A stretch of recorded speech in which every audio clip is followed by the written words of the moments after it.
Hello students, कैसे हैं आप लोग। एक बार फिर से आपके अपने YouTube channel dream classes 9 and 10 में वेलकम करते हैं आप लोग का।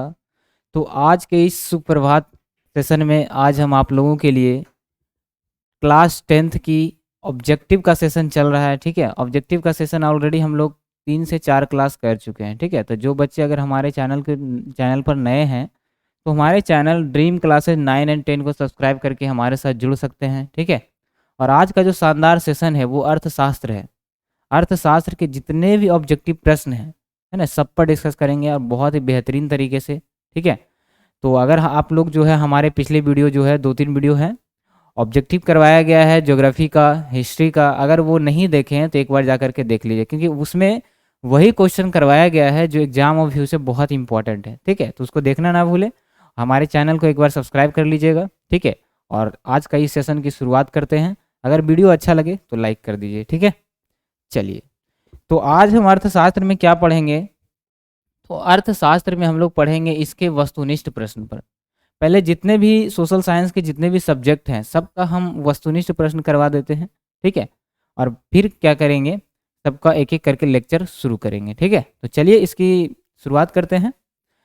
तो अर्थशास्त्र में हम लोग क्या पढ़ने वाले हैं, इसके वस्तुनिष्ठ प्रश्न को। ठीक है, इसके वस्तुनिष्ठ प्रश्न, महत्वपूर्ण वस्तुनिष्ठ प्रश्न पर आज हम बात करेंगे। ठीक है, और अर्थशास्त्र में आज उस टॉपिक का होगा वस्तुनिष्ठ प्रश्न, यानी चैप्टर का जो हमारा नाम है वो है अर्थव्यवस्था एवं इसके विकास का इतिहास। ठीक है, अर्थव्यवस्था एवं इसके विकास का इतिहास। ठीक है, इसके हम ऑब्जेक्टिव प्रश्न को आज पढ़ने वाले हैं। ठीक है, तो चलिए हमारे साथ जुड़ जाइए, इस चैनल को सब्सक्राइब कर दीजिए ड्रीम क्लासेस 9 एंड 10 के। ठीक है, और ये जो चैनल है 9 और 10 के बच्चों के लिए स्पेशल बनाया गया है। ठीक है, चलिए, अगर आप 10th के बच्चे हैं तो हमारे साथ इस जुड़ सकते हैं। तो चलिए आगे बढ़ते हैं इस सेशन में। चलिए, तो क्वेश्चन की शुरुआत करते हैं। तो उससे पहले कुछ हो जाए कि जैसे हो गया अर्थशास्त्र के पिता, तो अर्थशास्त्र के पिता किन कौन है, अर्थशास्त्र जो सब्जेक्ट है इसके पिता कौन है, मतलब इसके जनक कौन है। तो अर्थशास्त्र के जनक है एडम स्मिथ। ठीक है, एडम स्मिथ। तो चलिए थोड़ा सा उनका तस्वीर दिखा देते हैं कि एडम स्मिथ किसको कहा जाता है। ठीक है, चलिए, तो ये देखिए हो गए एडम स्मिथ। ठीक है, ये है अर्थशास्त्र के पिता। ठीक है, इनको माना जाता है एडम स्मिथ को, इनको क्या माना जाता है, अर्थशास्त्र पुस्तक के लेखक माना जाता है। ठीक है, ये हैं एडम स्मिथ। कौन है, एडम स्मिथ। ठीक है, एडम स्मिथ, एडम स्मिथ। ठीक है, ये अर्थशास्त्र के पिता माने जाते हैं, father of economics, father of economics, father of economics, यानी कि अर्थशास्त्र के पिता एडम स्मिथ को माना जाता है। ठीक है, और एक एक क्वेश्चन आता है कि अर्थशास्त्र एक पुस्तक है जिसके लेखक कौन है, तो उसके लेखक हो जाएंगे चाणक्य, क्योंकि उन्होंने क्या किया कि राजनीतिक विषयों पर चर्चा करके एक पुस्तक लिखी जिसका नाम है अर्थशास्त्र। तो अगर आ जाए कि वैसे पुस्तक जिसका अर्थशास्त्र के लेखक कौन है और उसमें राजनीतिक के बारे में चर्चा किया गया है, ठीक है, तो किस तरह से शासन करना चाहिए, तो वो जो पुस्तक है उनके लेखक हो जाएंगे चाणक्य। लेकिन जो अर्थशास्त्र जो हम सब्जेक्ट आज पढ़ रहे हैं इसके लेखक कौन है, Adam Smith, father of economics. तो चलिए ऑब्जेक्टिव सेशन की शुरुआत करते हैं। चलिए,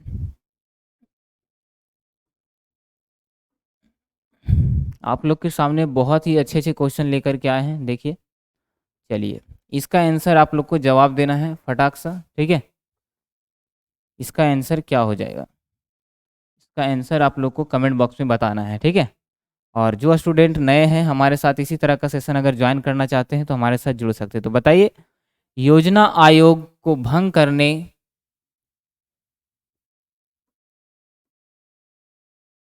देखिए थोड़ा सा और जूम कर देते हैं। क्वेश्चन है कि योजना आयोग को भंग करने का, ठीक है, भंग कर कौन सा आयोग बना, यानी योजना आयोग को समाप्त करके किस आयोग का गठन किया गया। तो चलिए आपके सामने ये 10-5 सेकेंड का समय है और आप लोग इसकी शुरुआत करिए। चलिए, तो 10 सेकंड का टाइमिंग है आप लोग के सामने। चलिए शुरुआत करते हैं। बताइए इसका राइट आंसर क्या हो जाएगा। ठीक है, चलिए तो इसका आंसर क्या हो जाएगा। क्वेश्चन था हमारा कि योजना आयोग को भंग कर कौन सा आयोग बना। योजना आयोग को भंग करके कौन सा आयोग बना। तो इसका आंसर क्या हो जाएगा कि योजना आयोग को बंद करके, ठीक है, नीति आयोग का गठन किया गया। किसका हो जाएगा, नीति आयोग का गठन किया गया। याद रखिएगा कि योजना आयोग को भंग करके जो है नीति आयोग का गठन किया गया। Option number A is the correct answer. चलिए आगे बढ़ते हैं। अगला क्वेश्चन बहुत ही अच्छे अच्छे क्वेश्चन है और इम्पोर्टेंट क्वेश्चन भी है। चलिए इसका जवाब दीजिए कि इसका राइट आंसर क्या हो जाएगा। क्वेश्चन दिख रहा है, किसने कहा कि बिहार के विकास के बिना भारत का विकास संभव नहीं है। बहुत ही बेहतरीन क्वेश्चन है। ठीक है, तो इसका जवाब आप लोग को बताना है लाइव चैट में। बताइए कि ऐसा किसने कहा था कि बिहार, अगर भारत का विकास करना है तो बिहार का विकास सबसे पहले करना होगा। ऐसा किसने कहा था। ठीक है, चलिए इसका भी टाइमर लगा देते हैं आप लोग के लिए।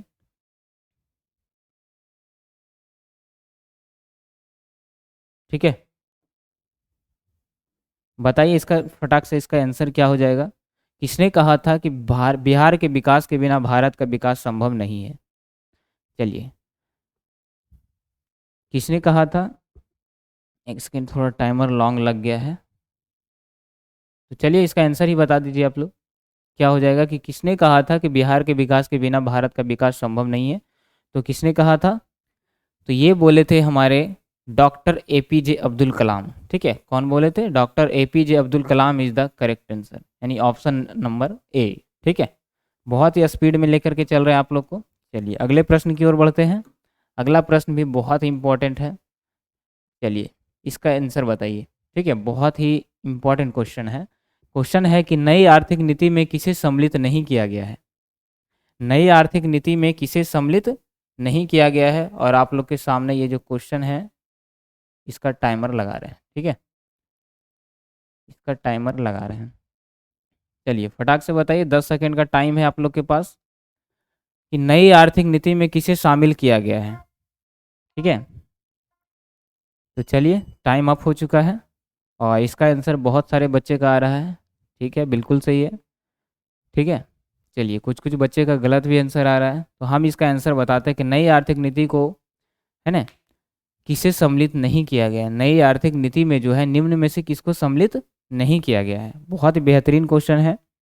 तो इसका आंसर क्या हो जाएगा, ऑप्शन नंबर ए। याद रखिएगा, नई आर्थिक नीति में नियंत्रित अर्थव्यवस्था को सम्मिलित नहीं किया गया है। बाकी वैश्वीकरण, उदारीकरण, ठीक है, ये सब क्या है, शामिल है। तो क्या हो जाएगा, नियंत्रित अर्थव्यवस्था को नई आर्थिक नीति में सम्मिलित नहीं किया गया है। ठीक है, चलिए शुरुआत करते हैं, अगले क्वेश्चन की तरफ बढ़ते हैं। चलिए अगला क्वेश्चन का आंसर आप लोग बताइए। देखिए क्वेश्चन दिख रहा होगा कि WHO विश्व व्यापार संगठन, है ना, जिसका मुख्यालय कहाँ है, जेनेवा है, और इसकी स्थापना कब हुई थी। तो WHO का जो स्थापना हुआ था ये हुआ था 1995 में। याद रखिएगा, WHO का स्थापना 1995 में हुआ था। और इसका आंसर बताना है कि इसकी स्थापना, अच्छा दिया हुआ ही है ना, यही पूछ रहा है कि किस वर्ष इसका स्थापना हुआ था। तो 1995 में हुआ था। ठीक है, चलिए तो option number A is the correct answer, विश्व व्यापार संगठन। ठीक है, चलिए आगे बढ़ते हैं। अगला क्वेश्चन बहुत इंपॉर्टेंट क्वेश्चन लेकर आए हैं आज आप लोग के लिए, अर्थशास्त्र, जो कि एक कंप्लीट सब्जेक्ट है, बहुत इंपॉर्टेंट है और एग्जाम में बहुत सारे प्रश्न इससे बनते हैं। और ये जो चैप्टर है बहुत महत्वपूर्ण है, इसके विकास का इतिहास अर्थव्यवस्था का। चलिए इसका आंसर आप लोग को बताना है कि इसका राइट आंसर क्या हो जाएगा।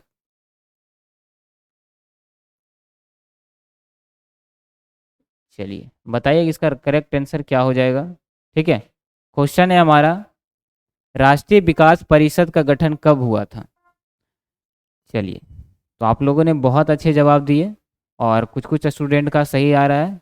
ठीक है, आप लोग अच्छी इसी तरह से मेहनत करते रहिए और हम आप लोग के लिए जो है अच्छे अच्छे क्वेश्चन लेकर आते रहेंगे। ठीक है, तो बताइए इसका राइट आंसर क्या हो जाएगा, राष्ट्रीय विकास परिषद का गठन कब हुआ था। तो इसका आंसर क्या हो जाएगा, option number C is the correct answer, option number C is the correct answer. 1952 में एनडीपी, नेशनल डेवलपमेंट, ठीक है, परिषद, यानी कि राष्ट्रीय विकास परिषद का गठन कब हुआ था? तो 1952 में हुआ था।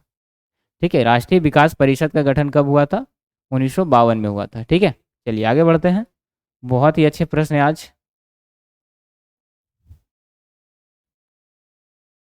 चलिए इसका आंसर आप लोग को बताना है।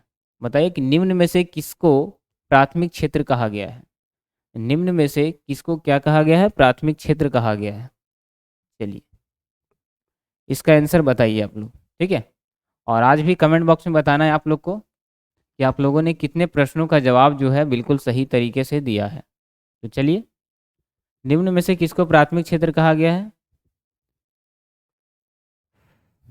चलिए अब आप लोग इसका आंसर जवाब दीजिएगा, ठीक है, कमेंट बॉक्स में। चलिए बहुत अच्छा जवाब आ रहा है। ठीक है, निम्न में से किसको प्राथमिक क्षेत्र कहा गया है? तो ये कहा गया है ऑप्शन नंबर बी, यानी कि कृषि को। याद रखिएगा, बहुत इंपॉर्टेंट है और बहुत इजी सवाल है। ठीक है, प्राथमिक क्षेत्र के अंतर्गत कृषि को रखा गया है। ठीक है, आगे बढ़ते हैं। चलिए अगले प्रश्न की ओर। चलिए इसका जवाब आप लोग को बताना है। चलिए, भारत में कितने राष्ट्रीयकृत बैंक हैं? भारत में कुल कितने राष्ट्रीयकृत बैंक हैं? चलिए बताइए कि भारत में वर्तमान में कुल कितने राष्ट्रीयकृत बैंक हैं? भारत में कुल कितने राष्ट्रीयकृत बैंक हैं? ऑप्शन नंबर ए है 14, 19, 20 और 27। तो चार ऑप्शन है आप लोग के सामने। बताना है कि भारत में कुल कितने राष्ट्रीयकृत अभी बैंक हैं वर्तमान में। चलिए बहुत अच्छा जवाब आ रहा है। चलिए तो इसका करेक्ट आंसर क्या हो जाएगा? Option number B. ठीक है, वर्तमान में अभी कुल कितने हैं? तो वर्तमान में कुल क्या है? भारत में कितने राष्ट्रीयकृत बैंक हैं? तो 19 हो जाएगा। ठीक है, कुल बैंक नहीं पूछ रहा है, सिर्फ राष्ट्रीयकृत बैंकों की संख्या भारत में 19 है। तो चलिए आगे बढ़ते हैं। ऑलरेडी 8वें क्वेश्चन पर हम लोग आ चुके हैं। चलिए बताना है कि भारत में योजना आयोग का गठन कब किया गया था? भारत में योजना आयोग का गठन कब किया गया था? ठीक है, और जब इसका लेक्चर करवाएंगे तो आप लोग जुड़ना नहीं भूलिएगा। ठीक है, क्योंकि लेक्चर बहुत शानदार होने वाला है। चलिए बताना है कि भारत में योजना आयोग का गठन कब हुआ था? भारत में योजना आयोग का गठन कब हुआ था? ऑप्शन नंबर ए है 15 मार्च 1950, 15 सितंबर 1950, 15 अक्टूबर 1951, नन ऑफ दीज। तो चार ऑप्शन है, बताइए कि भारत में योजना आयोग का गठन कब हुआ था। तो हम ही बता देते हैं इसका राइट आंसर क्या हो जाएगा। Option number A is the correct answer, यानी 15 मार्च 1950। ठीक है, बहुत इंपॉर्टेंट क्वेश्चन है। चलिए आगे बढ़ते हैं। चलिए इसका आंसर आप लोग को बताना है कि निम्न में से कौन विदेशी ब्रांड नहीं है? ठीक है, निम्न में से कौन विदेशी ब्रांड नहीं है? चलिए इसका आंसर भी आप लोग को बताना है।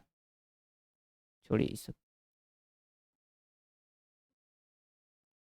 चलिए बताइए निम्न में से कौन विदेशी ब्रांड नहीं है? चार ऑप्शन है, हुंडई, टायो है ना, टोयोटा, फोर्ड और टाटा। बताना है कि चार ऑप्शन में कौन सा ऐसा ऑप्शन है जो कि विदेशी ब्रांड नहीं है। ठीक है, दिख रहा होगा ऑप्शन आप लोग को। चलिए तो इसका करेक्ट आंसर क्या हो जाएगा? Tata is the correct answer, यानी कि ऑप्शन नंबर डी। ये क्या है? एक विदेशी ब्रांड नहीं है बल्कि भारत का ही ब्रांड है। बाकी जितने भी ब्रांड आप लोग दिख रहे हैं, हुंडई एक गाड़ी का ब्रांड है, टोयोटा, फोर्ड, ये सब जितने भी ब्रांड है सब विदेशी ब्रांड है, लेकिन यही एक टाटा है जो कि भारतीय ब्रांड है। ठीक है, चलिए आगे बढ़ते हैं। चलिए अगला अगला क्वेश्चन है आप लोग के सामने। चलिए इसका आंसर आप लोग बताइए। इसका करेक्ट आंसर क्या हो जाएगा? इसका करेक्ट आंसर क्या हो जाएगा? एक अर्थव्यवस्था का सृजन होता है किन परिस्थितियों में, है ना, किन संसाधनों से जो है अर्थव्यवस्था का सृजन होता है? चलिए बताइए इसका करेक्ट आंसर क्या हो जाएगा। किन संसाधनों से अर्थव्यवस्था का सृजन होता है। चलिए, तो चार ऑप्शन है आप लोग के सामने, बताना है कि अर्थव्यवस्था का सृजन किन संसाधनों से होता है। ठीक है, चलिए बताइए। ऑप्शन दिख रहा है आपको अच्छे से, बताइए कमेंट बॉक्स में। बिल्कुल क्लियर तरीके से दिख रहा है, किसी तरह का कोई प्रॉब्लम तो नहीं है वॉइस वगैरह में। ठीक है, तो एक अर्थव्यवस्था का सृजन किन परिस्थितियों में होता है। तो चलिए, ऑप्शन है प्राकृतिक संसाधनों से, भौतिक संसाधनों से, मानवीय संसाधनों से, या इनमें से सभी। तो option number D is the correct answer, यानी प्राकृतिक संसाधन, मानव संसाधन और भौतिक संसाधन, तीनों संसाधन से क्या होता है, अर्थव्यवस्था का विकास होता है, सृजन होता है। ठीक है, चलिए बहुत अच्छा जवाब आ रहा है आप लोग का। आगे बढ़ते हैं, अगले क्वेश्चन की ओर बढ़ते हैं जो कि बहुत इंपॉर्टेंट है। चलिए, इसका आंसर बताइए कि अर्थव्यवस्थाओं के मुख्य कितने प्रकार हैं। अर्थव्यवस्था कितने प्रकार के होते हैं। अर्थव्यवस्था जो है वो कितने प्रकार के होते हैं। अर्थव्यवस्था कितने प्रकार की होती है। चलिए, अर्थव्यवस्था कितने प्रकार की होती है। तो ऑप्शन नंबर क्या हो जाएगा, अगर आप लोग को लग रहा है कौन सा ऑप्शन सही होगा, कौन सा बिल्कुल सही है। अर्थव्यवस्था तीन प्रकार की होती है, पूंजीवादी अर्थव्यवस्था, समाजवादी अर्थव्यवस्था और एक होता है मिश्रित अर्थव्यवस्था। पूंजीवादी अर्थव्यवस्था पर सिर्फ पूंजीपतियों का अधिकार होता है, समाजवादी पर एक समाज का अधिकार होता है उसके समस्त संसाधनों पर, और मिश्रित अर्थव्यवस्था में दोनों का अधिकार होता है। समाजवादी में सरकार का अधिकार होता है, और मिश्रित अर्थव्यवस्था में क्या होता है, पूंजीवादी और समाजवादी दोनों का अधिकार रहेगा, पूंजीपतियों का भी अधिकार रहेगा और सरकार का भी अधिकार रहेगा। ठीक है, और वर्तमान में एक ऐसा देश जहां मिश्रित अर्थव्यवस्था है वो क्या है, भारत है। ठीक है, याद रखिएगा। तो अर्थव्यवस्था कुल तीन प्रकार के होते हैं। चलिए आगे बढ़ते हैं। अर्थव्यवस्था कुल तीन प्रकार के, चलिए 12 नंबर क्वेश्चन आप लोग को दिख रहा है। किस अर्थव्यवस्था में उत्पादन के साधनों पर किसी व्यक्ति या निजी संस्था का अधिकार रहता है। अभी हम आपको सारा कुछ बता चुके हैं, तो इसका आंसर आप लोग का गलत नहीं होना चाहिए मेरे ख्याल से। ठीक है, अगर आप लोग गलत करते हैं तो आपका ध्यान क्लास में नहीं है। ठीक है, चलिए बताइए, किन अर्थव्यवस्थाओं में उत्पादन के समस्त साधनों पर क्या होता है, निजी या किसी एक खास व्यक्ति का अधिकार होता है। तो बताइए, चलिए क्या हो जाएगा इसका करेक्ट आंसर, दिख रहा है।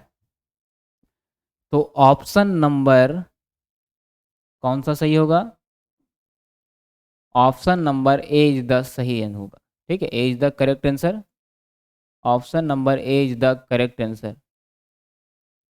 पूंजीवादी, पूंजीवादी अर्थव्यवस्था में उत्पादन एवं वितरण के समस्त साधनों पर किसी खास व्यक्ति का अधिकार होता है। ठीक है, समाजवादी में सरकार का अधिकार रहेगा, है ना। मिश्रित में क्या रहेगा, दोनों का अधिकार रहेगा। इन दोनों के मिश्रण को ही क्या बोलेंगे हम, मिश्रित अर्थव्यवस्था। ठीक है, चलिए आगे बढ़ते हैं। चलिए, बहुत अच्छा क्वेश्चन है। एक समाजवादी अर्थव्यवस्था में सर्वाधिक किस पर बल दिया जाता है।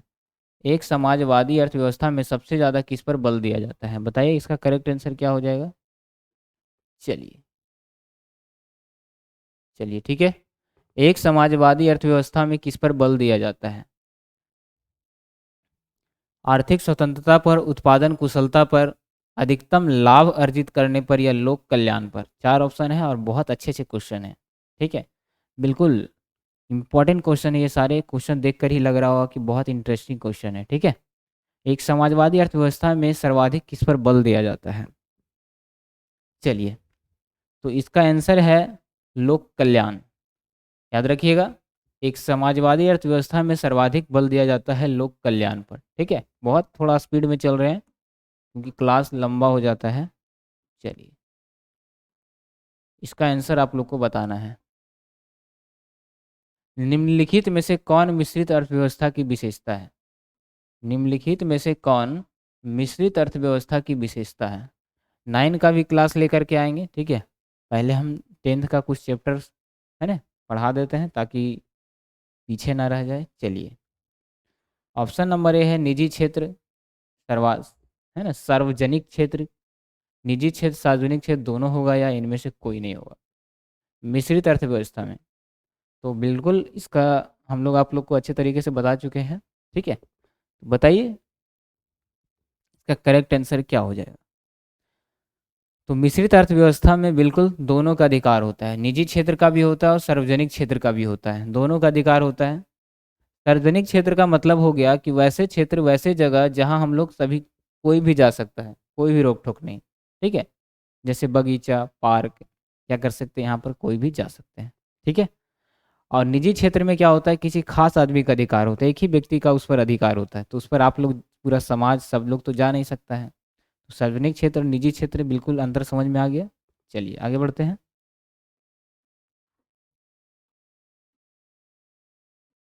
चलिए, तो आज हम बिल्कुल, ये हमारा आज का लास्ट क्वेश्चन है और आप लोग को इसका जवाब बताना है। ठीक है, उसके बाद क्लास को एंड करेंगे। चलिए बताइए, बहुत बेहतरीन क्वेश्चन है कि स्वतंत्रता प्राप्ति के बाद भारत का मुख्य आर्थिक उद्देश्य क्या है? जब स्वतंत्रता भारत को मिला 15 अगस्त 1947 को, तो उसके बाद से भारत का मुख्य उद्देश्य क्या रखा गया? ठीक है, बताना है कि स्वतंत्रता प्राप्ति के बाद भारत का मुख्य आर्थिक उद्देश्य क्या है। चलिए, ऑप्शन नंबर ए है तीव्र आर्थिक विकास, उत्पादकता, रोजगार सृजन, निर्धनता निवारण, या इनमें से सभी। बताइए इसका करेक्ट आंसर क्या हो जाएगा।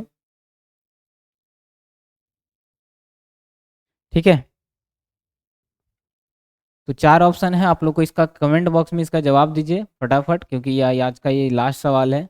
और इसी तरह से छोटे छोटे वीडियो और बहुत इंपॉर्टेंट क्वेश्चन लेकर के आते रहेंगे। हमारे साथ एक बार जुड़ते रहें इसके साथ। ठीक है, चलिए बताना है आपको, तो इसका आंसर क्या हो जाएगा, इनमें से सभी। ठीक है, स्वतंत्रता प्राप्ति के बाद भारत जो है, तीव्र आर्थिक विकास हो इस हमारे देश का, इस पर भी ज़्यादा बल दिया गया। उत्पादन, रोजगार बढ़े, है ना, क्योंकि जनसंख्या बढ़ रहा है तो रोजगार भी चाहिए। और गरीबी का निवारण हो, है ना, निर्धनता मतलब गरीबी, गरीबी का निपटारा हो। ठीक है, कोई भी गरीब ना रहे, इस पर भी ज़्यादा ध्यान दिया गया। तो तीनों, इनमें से सभी ऑप्शन जो है बिल्कुल सही हो जाएगा। ठीक है, चलिए आप लोग के लिए क्वेश्चन चैलेंज है और इसका आंसर आप लोग देखते हैं, आप लोग कितना पढ़ाई पर आपका ध्यान है, और इसका आंसर के साथ आपका पता चल जाएगा। इसका आंसर जो है आपको क्या देना है, कमेंट बॉक्स में देना है। चलिए, कमेंट बॉक्स में इसका जवाब दीजिए और अगले क्लास में इसका आंसर बताया जाएगा। ठीक है, मिलते हैं कल। इसका क्वेश्चन पढ़ देते हैं एक बार कि आर्थिक विकास की माप के लिए सबसे उपयुक्त सूचकांक क्या है? राजकीय आय, प्रति व्यक्ति आय, राजनीतिक अस्थायित्व, इनमें से कोई नहीं। तो इसका आंसर क्या है, कमेंट बॉक्स में बताना है। ठीक है, कमेंट बॉक्स में। चलिए, तो बताइए आज का सेशन आप लोगों को कैसा लगा। ठीक है, अगर अच्छा लगे तो लाइक कर दीजिए चैनल को। ठीक है, और सब्सक्राइब करके हमारे साथ डेली इसी टाइम में जुड़ जाइए। ठीक है, चलिए, तो रह मिलते हैं एक अगले एक वीडियो में, बहुत ही इसका अगला टॉपिक लेकर के आएंगे। ठीक है, इसमें अभी बहुत अच्छे अच्छे क्वेश्चन बाकी हैं।